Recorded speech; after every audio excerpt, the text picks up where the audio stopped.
तेहरान के आज़ादी स्टेडियम में 2,40,000 से ज़ायद अफराद ने सलाम फरमांदे नामी तराना पढ़कर रिकॉर्ड दर्ज कर दिया।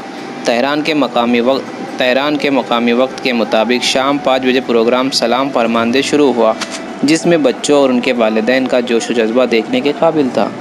ये तारीख़ी तराना फ़र्ज़ंद रसूल इमाम मेहदी अलैहिस्सलाम से इज़हार अक़ीदत और आपसे ऐलान वफ़ादारी और तजदीद अहद के लिए तैयार किया गया है, जिसको ईरान के मारूफ मद्दा अबू ज़र रूही ने बड़े मुनफरिद अंदाज में पढ़ा है। इस तराने ने मंजर आम पर आते ही सोशल मीडिया पर हंगामा मचा दिया है और अब यह तराना ईरान की सरहदें पार करता हुआ दुनिया के मुख्तलिफ ममालिक तक जा पहुँचा।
چی میشه ما هم تو رو ببینیم؟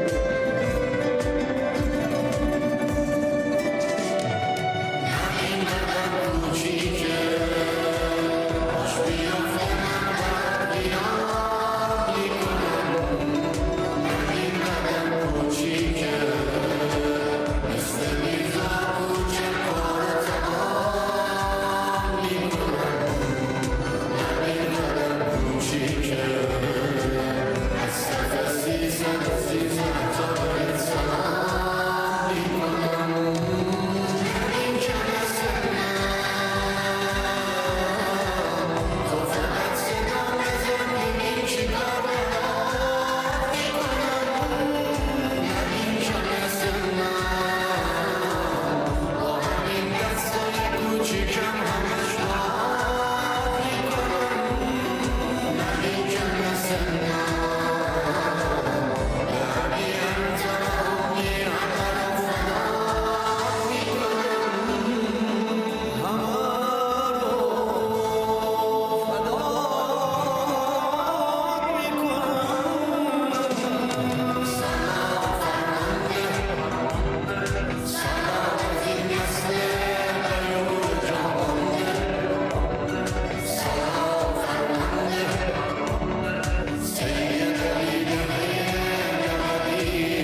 چشم تو بیام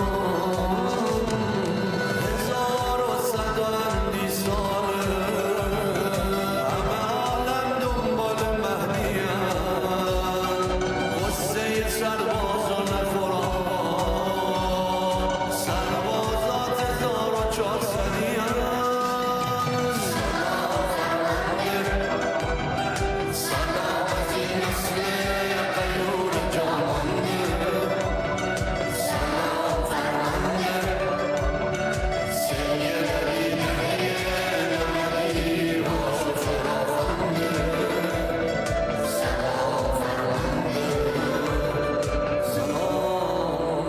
فرمانده